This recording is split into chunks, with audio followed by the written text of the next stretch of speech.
That fan over your head, you can turn down the roll. Why? It's cold. Yeah, the fan probably over you is the one that you feel it. This one is on, I think it is on low. I don't know. I'm trying. I don't know why we hear it over the, I started to say that was over the sound, wasn't it?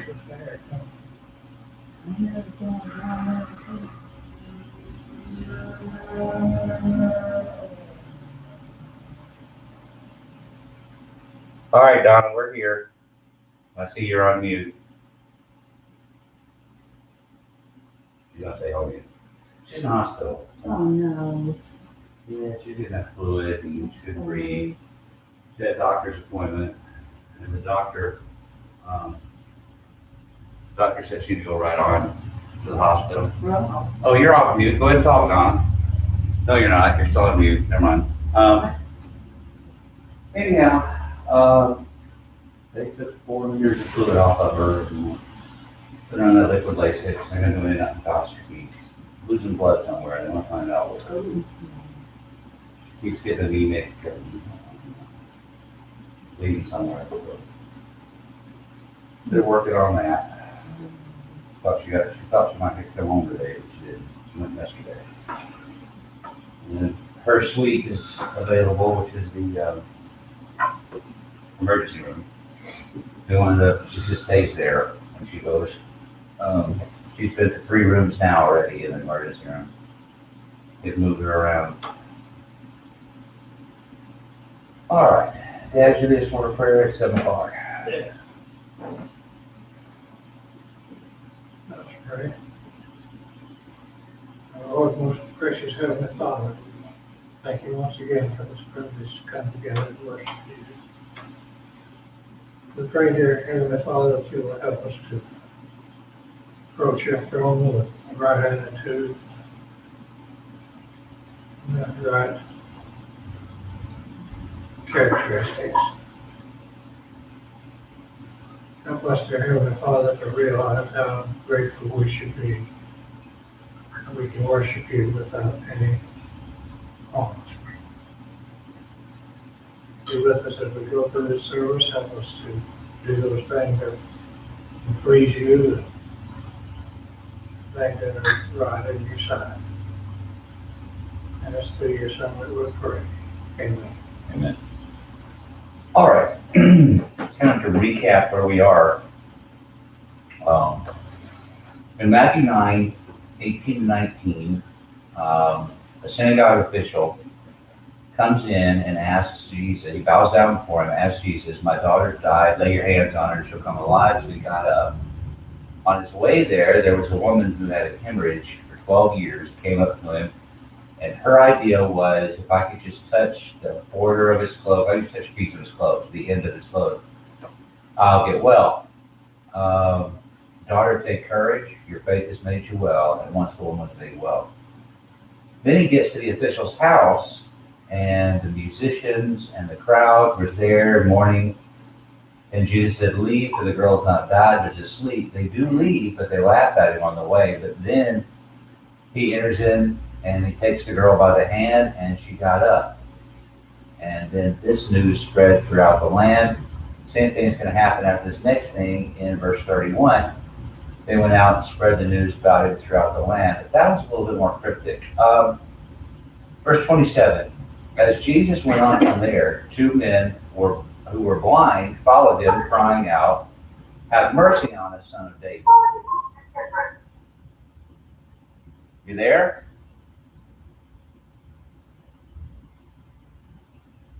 Let me get out of there.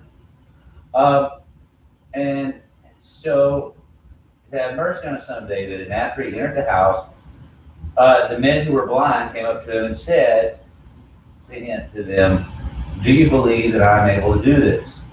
They said to him, yes, Lord. Then he touched their eyes, saying, it shall be done for you according to your faith. And their eyes were opened. Now, here's something that's odd to me that I don't really understand. And Jesus sternly warned them, saying, see that no one knows about this. But they went out and spread the news about him throughout the land. The rest of it's fairly self-explanatory, except he went on from there, and I guess he may have been going to the house where he was going to stay. But there were blind people, two of them, two men who were blind, following him, and they say, "Have mercy on us, son of David." So he goes into this house. I'm not sure why this didn't happen, although it may fit into what he says in verse 30, but when he went into this house, I guess that's where he's staying, they came up to him and Jesus said, "Do you believe that I am able to do this?" This has been important, these last two healings, that he wants to make sure that these people do believe. He tells this woman, "Your faith has made you well."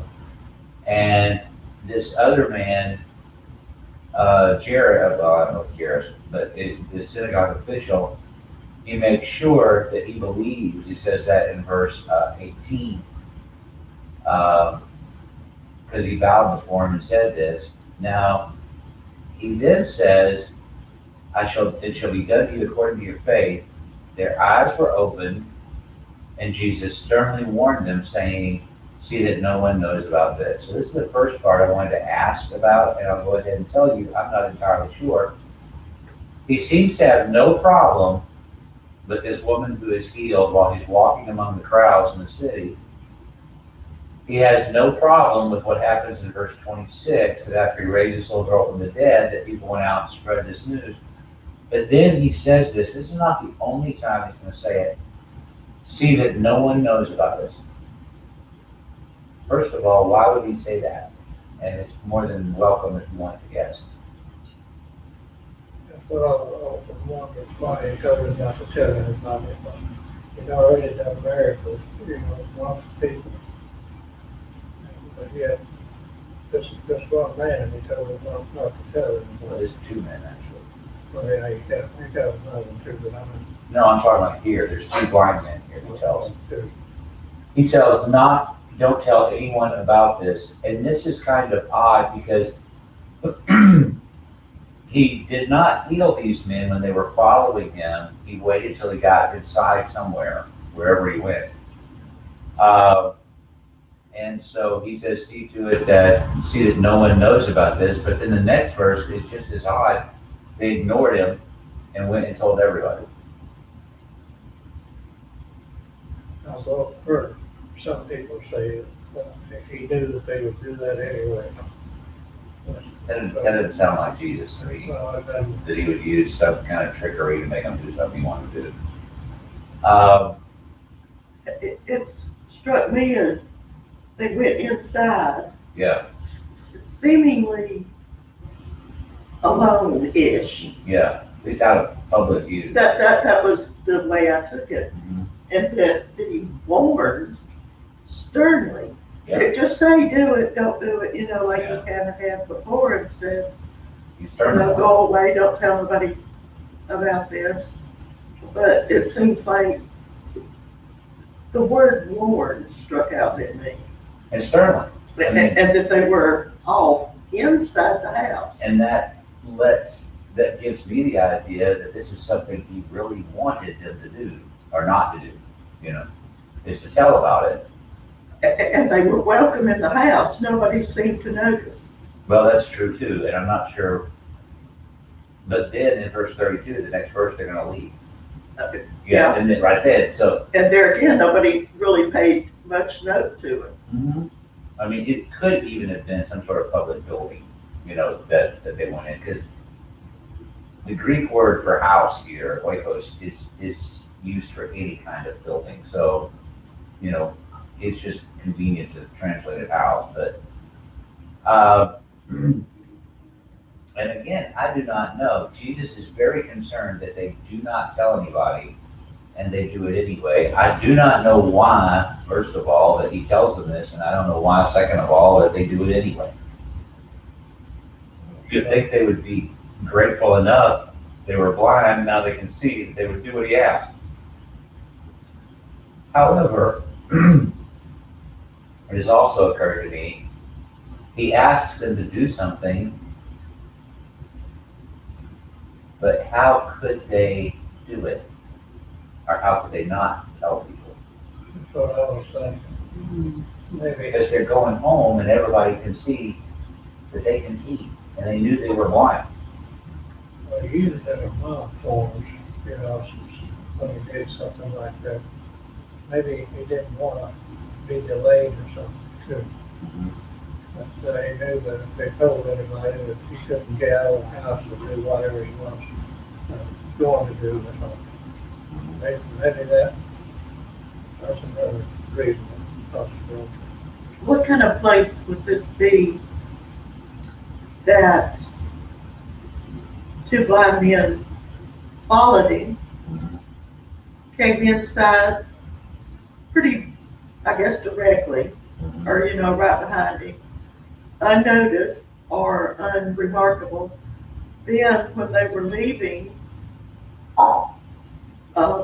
somebody else was being brought in to him. What kind of house would have that kind of comings and goings where people could, you know, two strange blind men or not, a demon possessed fellow or not, you know, that he was brought to them? What kind of home would, or building would That's the reason I'm kind of of the opinion that it might have been a public building of some kind.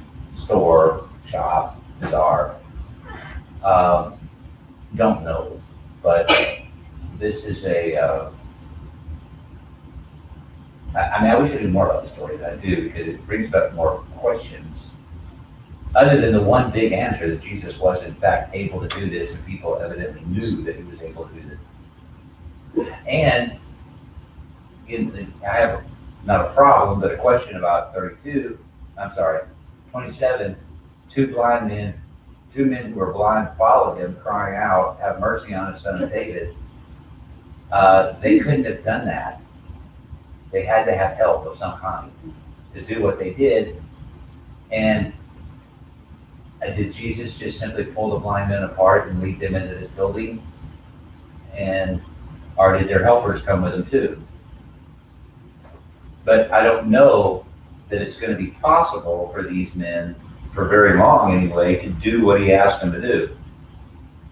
See to it no one knows, see that no one knows about this, and they went out and spread the news about him throughout the land. So I'm going to have to end this paragraph, but I just don't know. You know, and it's evidently not that important that we, because it would be here.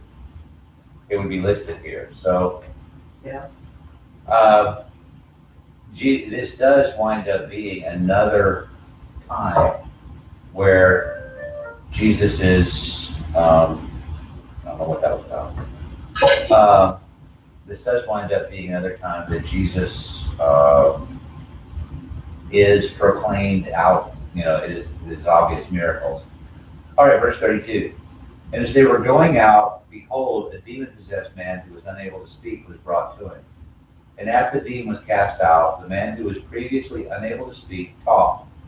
And the crowds were amazed and were saying, nothing like this has ever been seen in Israel. But the Pharisees were saying, he cast out demons by the ruler of demons. And this is going to be something much different later on in Mark. But they're going to say, but I'm not going to deal with that when we get to Mark, which will be in several months. But in this case, a demon-possessed man who was unable to speak was brought to him.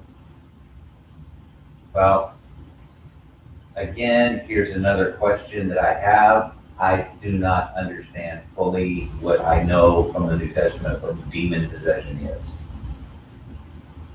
I'm not even sure. I used to be, but now the more I read, I'm not even sure what a demon is. I'm pretty sure it has nothing to do with what Hollywood has portrayed them as. Although I do enjoy the movies, but these horrible things that make people screaming fits and projectile vomiting and all this other junk that you see. And when you see them, they look.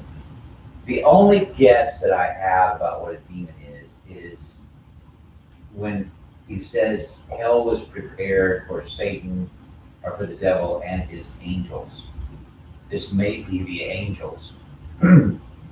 Although the demon angels, but although Russell Crowe in his movie Noah have a much different explanation for what they are. But if you've never seen that movie, don't. It's a horrible, disturbing movie, and it has nothing to do with the story of Noah and Genesis. I finished it. Donna wouldn't. We both wanted to see it because that's I saw it, but I didn't see the demon part. the people that were cast out. Were The Nephilim. Yeah, were the Nephilim. Okay, well, I didn't think they were demons. Well, they would be the angels of Satan that were cast out. See that, they would be the angels that were cast out. Cast down, yeah. They were in big turtle shells, waiting for. I hated that movie. I really did. I thought it was pretty It made me, brutal, but yeah, and it was I also, did think it was quite the way of people. yeah, it described people today. It did not, I didn't like the creeping in on the door and all that kind of stuff. I didn't like the way that Noah was portrayed, and I didn't like the way that they said the Bible was lying about who was on the ark, and that they accidentally woke up, and they got. And the Bible doesn't ever say the animals were asleep, and it never does keep even. And then the only reason I wanted to see it is the week before I saw it, is that he had an audience with the Pope and asked him to watch it, and the Pope said he wasn't going to watch it. I said, I watched it because I like Russell Crowe. I And did a lot of his everything movies. else that he's ever done, but not in that. A lot of movies. Yeah. What do you mean? But this here also struck me as there's a crowd milling around. Yeah, and in this case, he actually has no problem with them talking about it, or people knowing about it. So right after he tells these blind men, don't let anybody know about this, it may have something to do with verse 34. Maybe he wanted the blind guys, maybe he wanted these two blind guys not to get mixed up with the Pharisees, like this demon-possessed guy did.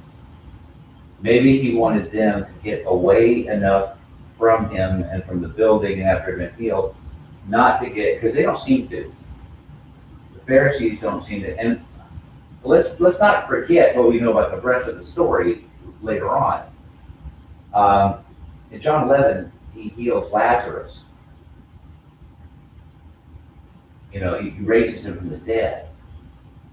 Well, the Pharisees, or the Sanhedrin, hatch a plot to kill Lazarus.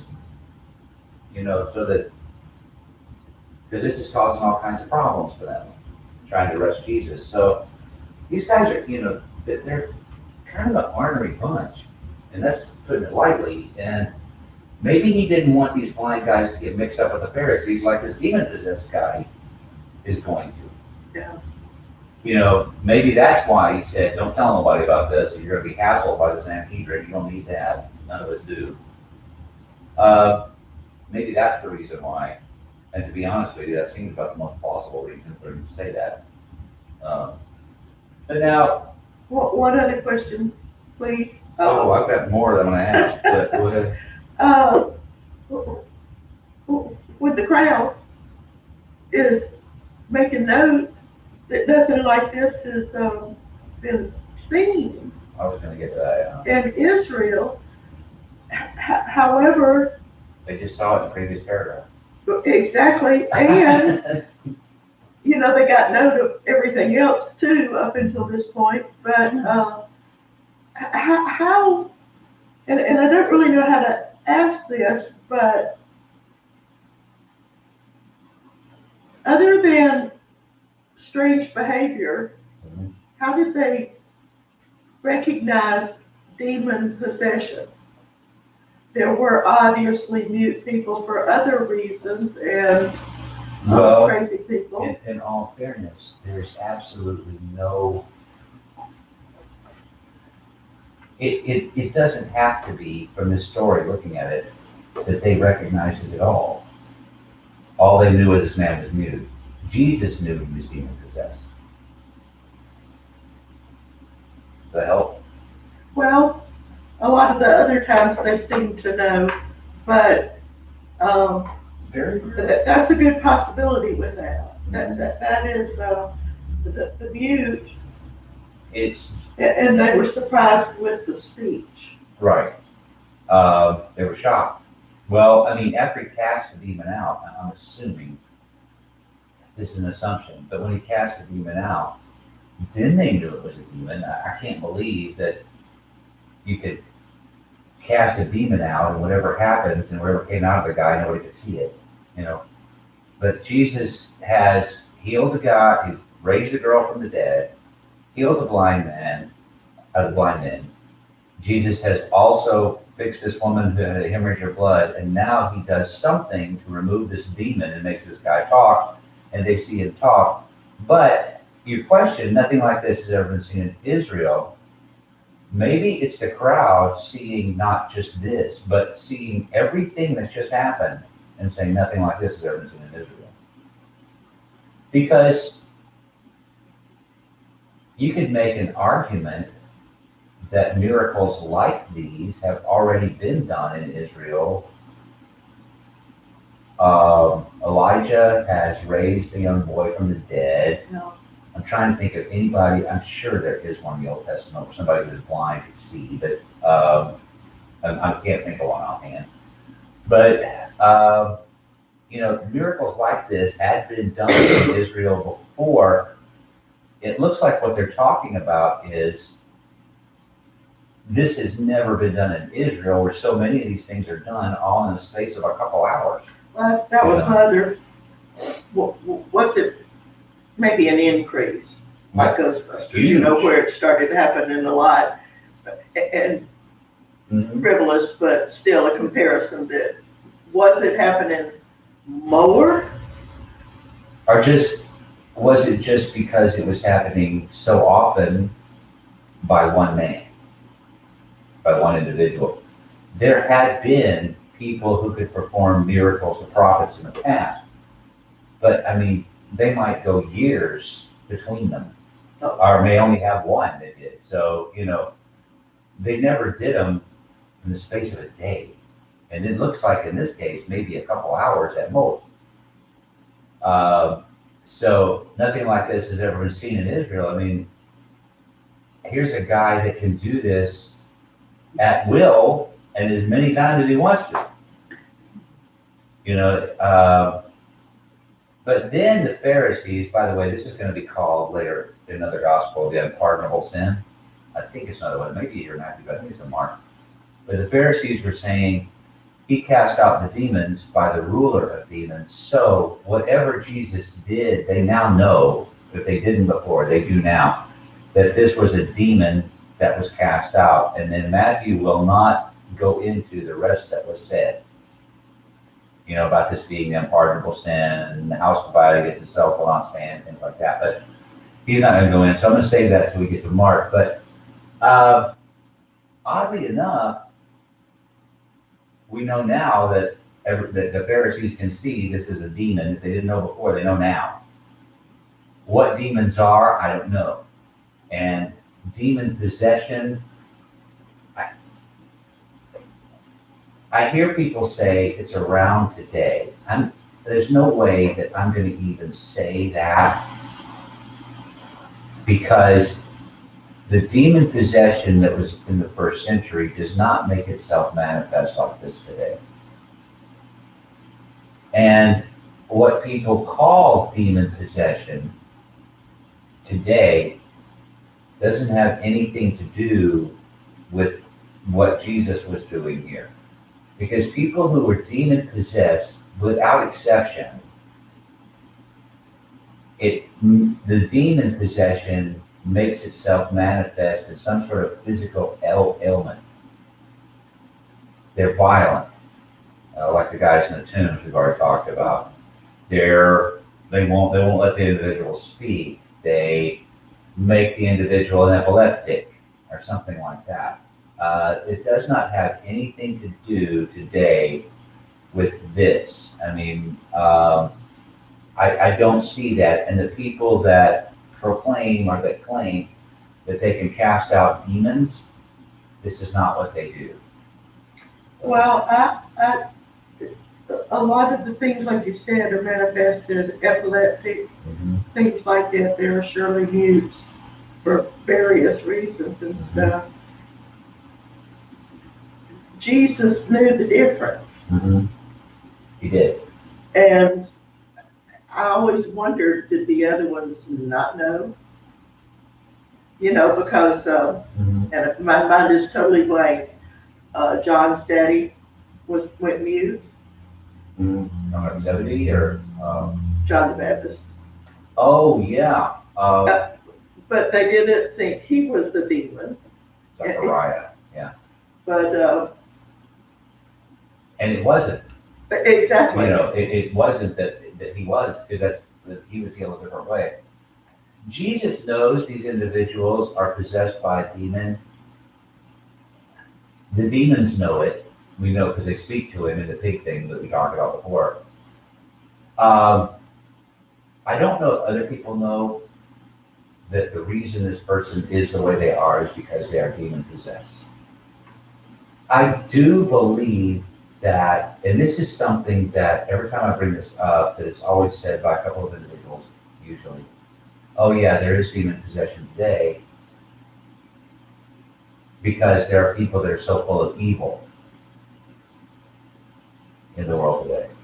And that part of the statement is right. Is that a demon possession? I don't think so. Let me say, have you ever read the book? And this goes to, and I use this talking to kids too about the same kind of thing. Have you ever read the book To Kill a Mockingbird? Yeah. Well, the movie is garbage. Even though I do like Gregory Peck, but and it's well done, but they take out some of the most wonderful characters that Harper Lee made.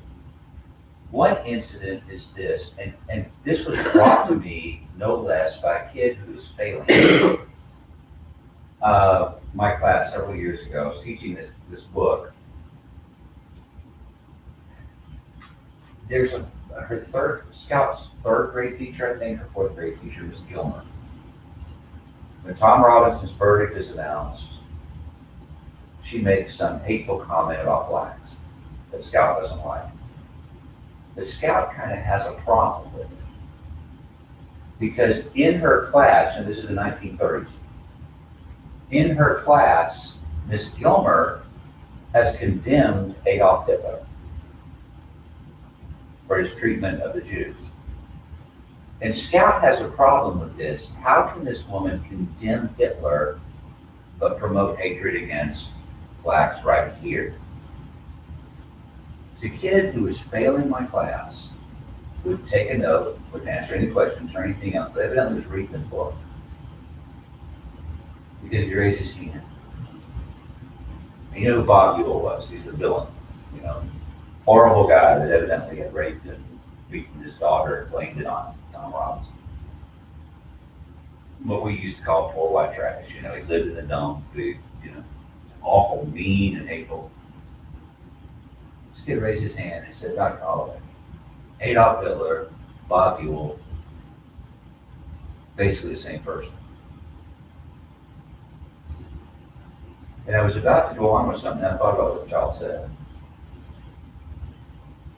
And I looked at him and I said, this is the most profound statement I've ever heard about this book. Because it was an epiphany for me, what he said, because I realized that what I've been teaching about the book, I had neglected this very, very primary principle. Evil people are around. You know, Adolf Hitler did not get the strength that he had and was able to do the things that he did because he relied on his evilness. Was he evil? Yes. But the reason that Hitler was able to do what he did is, number one, he was evil, but number two, he was in the right place at the right time. And had an individual like Bob Buell had those same opportunities, he would have become Adolf Hitler too. More than one.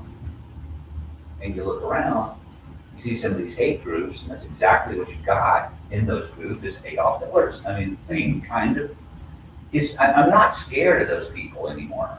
I mean, I'm in the news when I see them, and yeah, they're out there. I'm not scared of those evil people anymore, because they would have no power if they didn't get it from people who let them. You know, if people say, well, you couldn't have done this. Yes, you could at the beginning. Who was it that said, the only thing that's necessary, and I have it on my wall, I can't remember who said it, the only thing necessary for evil to triumph is for good men to remain silent. Well, that was what happened with Hitler. And this is why I've been fascinated with this period of history. It's not because of the mechanics or anything, but the Holocaust intrigues me to the point, it's not so much that men are evil and want to exterminate entire groups of people. I've been hearing about that all my life from people. Okay, I know people who want to do that. The fact is that the German people, who are a very peaceful people and very polite and very courteous and nice as a rule, sat back and allowed this man, and they all knew it, to exterminate millions of people. I mean, evil is very strong in people because they choose for it to be. There are people in this world, there are Adolf Hitlers walking around this world right now. People are just that evil. I'm not afraid of those people. What I'm afraid is the rest of us. We won't set up and say this is wrong. And this didn't happen. That's what scares me, because it's already happened before, during, and since the Holocaust. So possessed by a demon, I don't think, from what I can see of the New Testament, what demon possession is, I don't think it explains people who are just horribly evil, because then if they are possessed by a demon, then they don't have any choice in the matter. You know, the demon, this guy, I'm sure he could have talked if he wanted to, if he didn't have a demon. Because as soon as you hear the demon, he talk. Yeah, he could do it right away, but, you know, Hollywood has taken over imagination on that. But the ones that are scary to me are the ones that actually start believing they're doing right by doing wrong. That bothers me too. And that bothers me more than anybody, because, A lot of these hate groups are hiding in well, not under even the the cover hate of groups, churches. just ordinary people become quite ill-tempered. They're crossed. Right. And if you get one episode and then another, you become, but the ones that can mess with your soul are the ones that are not usually vocal. You know a hate group. You know them by their rhetoric, you know it by their action. At least they're You honest. know everything about Yeah. the situation. And, you know, you might be scared for a moment here or there, but it doesn't frighten you, because what can they do to you? They can kill you, but you're dead. You know, Benghazi, but when they drug him around, he was already dead, so he didn't know the horror that we were seeing and feeling. He's already dead. He's out of it. He wasn't suffering anymore. But there's a lot of people that keep quiet and then justify. I see people every day that I knew in high school that were mild-mannered, nice, and have become Evil. more than aggressive, just about COVID. And they're willing to say, die, you person, evil things about you. And I know these people were not that vocal until Facebook and That has a promotion. that has amplified that. And now this happened yesterday, oddly enough, in Alabama.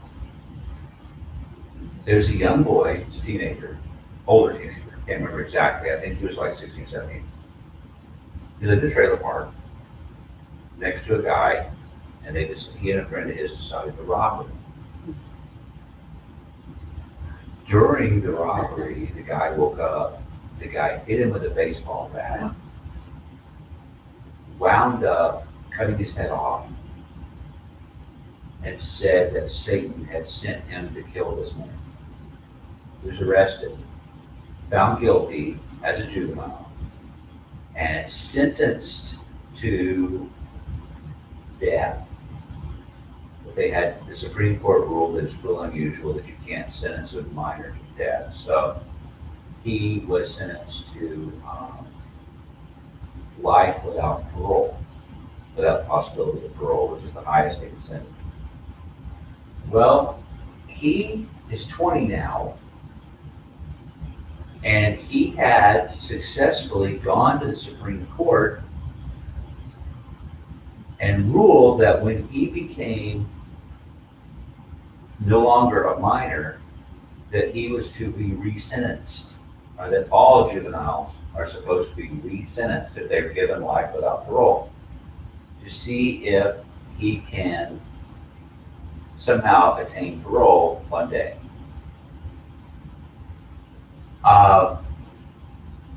Now, this Supreme Court ruling affected hundreds of defendants all over the country, some of whom, since this guy's Supreme Court decision, have been given the possibility of parole, some have not, and some have even left prison already. Okay. This guy, who hundreds of inmates have to thank for this ruling, the judge listened to all the evidence from both sides, and he came back and he said, the heinous nature of your crime, I'm not convinced you would never do it again. And he sentenced him, he resentenced him to life without possibility of parole. They have to be resentenced at one time. But he's never getting out of prison. But he did go to court and make it possible for other people to get out of prison. So what I'm saying is this. There are such evil thoughts, but does a demon, does Satan put it there, or do we in turn allow ourselves to be overcome by evil? And I'm really of the opinion that that's what it is, because demon possession, I think that would be really easy. I think that would be the simple thing, is to say, oh, well, Satan's put a demon. They're doing it because Satan is working through them. I think Satan is working through them, but not without permission. He's not taking over that person and saying, you have absolutely no choice but to be a murderer or a rapist and stuff like that. By the way, you heard about that yesterday, too, didn't you? What happened yesterday at Kroger? Police were called, I don't know much about who it was now, but police were called to my favorite place, my favorite grocery store. It's the Kroger on 17, over there by Burrick Village. I love that place. It's the Walmart, we used to call it the Walmart Kroger. Because it had it has a jewelry store in it, and it had clothes and medicine and a pharmacy, and it had all kinds of stuff, and groceries, and they had everything. Okay. If we wanted more communion bread, we could get it there because they have Passover, Jewish food, stuff like that. Anyway, they were called there. Some guy attacked and raped a woman in the bathroom when she went in the bathroom. The police were called, and then I read more about it today, because all I heard, but didn't even know the name or anything like this. All I heard today, and it was that, didn't even know who it was. The police were called, nobody knew, and they arrested someone. So I thought, well, good. Turns out, and I feel so much better about America. I've seen all this junk about America lately.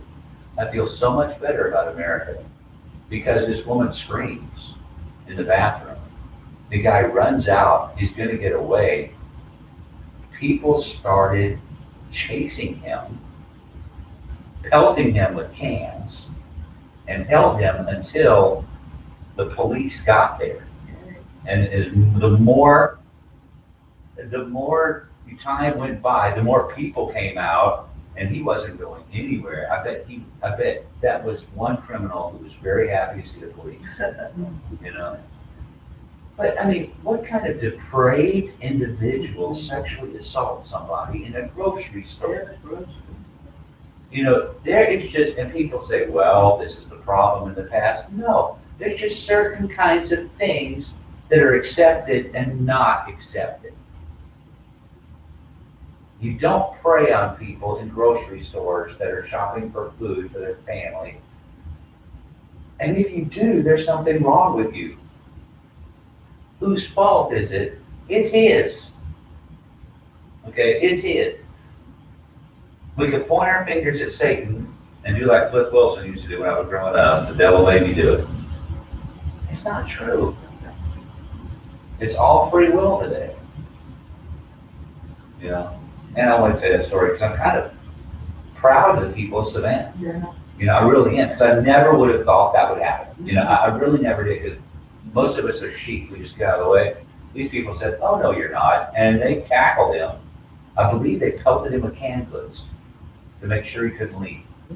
That's what you want to hear. You're not getting away with this. Uh-huh. You're Good not job. getting away with this. And I imagine that was the worst time in that boy's life, waiting for the cops to get there. You know, because I read about it, heard this. Again, that's my smart news app on my phone. If y'all don't have it, you're going to see some bad news, but you're going to see stuff like that too. And you're going to see some great, sometimes a story is 23 pictures to make you feel better about people. You know, and you look at it and you see somebody picking up a dog or taking a dog home that's been run over or something like that, you know, or a dog that nobody adopted that somebody finally does, to see how it reacts when it finally has its forever home, you know, make you feel better. All right, what's your invitation song? 234. 2, 3, 4. Where did we end up? Who knows? Did we get through? The demon possessed guy, probably, yeah. Okay. Because honestly, Still in none then. yeah, oh yeah. Okay. Probably, we'll probably kind of discuss it a little bit more if I think of something, you know, between now and then. So we'll start at 35 next time. And that's the end of the chapter, by the way, about the 38. And, all right. 2, 3, 4. That's pretty easy to remember.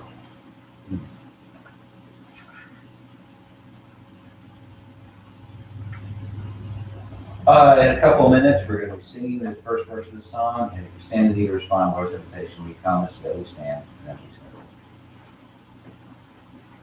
we sing. Very well. Oh, my Savior, for the day is passing by. See the shades of evening gather, and the night is drawing nigh. Tarry with me, blessed Savior, leave me not till morning light, for I'm lonely here without thee. Tarry with me through the night. So pray. Almighty God and Father of all, we thank you this day and all its many blessings. We ask, Heavenly Father, that you'll enable Donna and bring her back home. Continue to care for each and every one of us, Father. Dismiss us from this place, but never from that place. In Christ's name we pray. Amen.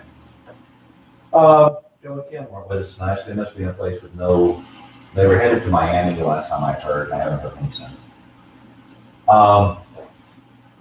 Let's see, we had our Super Sunday meetings, maybe this coming Sunday, I don't know, depends on whether they get back or not. Prom is this coming Saturday. Oh, okay. Kelly on? Yeah, See, he's a sophomore, but Kendall is a junior. junior, so yeah, he's going. So I should see him. I'm scheduled to decorate on Friday afternoon and to work and to monitor. Usually it's my job to roam around the parking lots to make sure nobody is drugs or drinking or smoking or basically nobody's having any illicit kind of fun that day. Yeah. That's my job. What are y'all doing? Yeah. What's that? But anyway, it's happening this Saturday. Is Kelly going to go to the hairstylist and do all that stuff? Well, I don't know what he's gonna do. Is- I haven't seen him in a week, so did he cut his hair? I don't, not that I noticed. I didn't think he did. He's being pressured. But the dad, Mom, Dad, and Kendall, oh, he cut his hair? yeah. And maybe a good way to keep him from not. Well, he cut it off when Liam, had the chemo and was bald, Mhm, him and his cousin. mhm. And so what they had decided then was not to cut it till a year. Oh, okay. And so we had different opinions on once you make Mhm. an agreement, you don't get to call it frivolous, stick to it. I'm almost. Well, they were different. I'm almost rooting for him to keep it for that. Well, that was my position. It was, you want every minute to be a lesson, and your word means something, and it is you. That's also the Nazarite vow under Judaism, which doesn't apply now, but, so it's happening, it's gonna just, kids make some very poor choices sometimes on prom night. Yeah, I think they're going out to eat and then coming back. That's the smartest way. There's usually some sort of after prom activity. The kids I've talked to that had the best fun after prom are two activities. One is they go to the Waffle House in their prom dresses and suits, or they go bowling, in their prom dresses and suits. Yeah, That to me, that they have fun. It's late when they get home, but they have fun. This beach house stuff that they do at Tybee all night, and it never seems to work out well. And a very special young man to me that I taught in high school and middle school was coming back with his girlfriend in two different cars on that Monday and killed a teacher and her son at Richmond in a car. And he is still having to live with that. I mean, he's out of prison now, but it is still. The one that they have a little shrine thing on. Yeah, the boy that did that was, I'm Oh, too actually, late. They got a little shrine on the side of those. yeah, and they also have a little place, Patty Newman did it, she's passed away now too, but right as you go into Lanier, there is a little. Hello, everyone. Hi, sweetheart. Love ya. Hey, Donna, I love you too. I miss y'all so much. Miss you too, darling. how are you feeling? I'm not so good right now, but it comes and goes. Okay. This made me feel so much better watching all of you. Oh, thank you, darling. Love you so much. I love each and every one, and I'll see y'all soon, okay? Okay, Pray baby, for you. I'll talk to you later on. All right, bye-bye. Bye, darling. Love. But yeah, her name was Reagan, they call it Reagan and Garrett's place, that was their name. It's a little garden spot as you go into Lanier. Of course, now there's no more Lanier, so after this year, this is the last for Lanier. is it really? Yeah, Hmm. they're moving everything to the elementary school. Getting rid of that principal, it's just a principal and using it. And they are also getting rid of our principal, Yeah. and making the middle school principal of a 612 school. Which I'm not heard anything that anybody approves of that yet, except for the people in the board office. Wouldn't want that, y'all. Bye, darling, I'll talk to you later on, okay? No, I wouldn't make a good principal. Me neither. Okay. Well, principals get attitudes too. I know. I would be. I had to deal with I couldn't principals, do it I didn't have to deal with kids, so. I wouldn't have the job. When I got my doctorate, I specifically did it so that I would not get a principal certificate, a leadership certificate. I'm not doing that. Yeah, well, so that's Saturday, huh? The problem- Yep, it is. I know he told me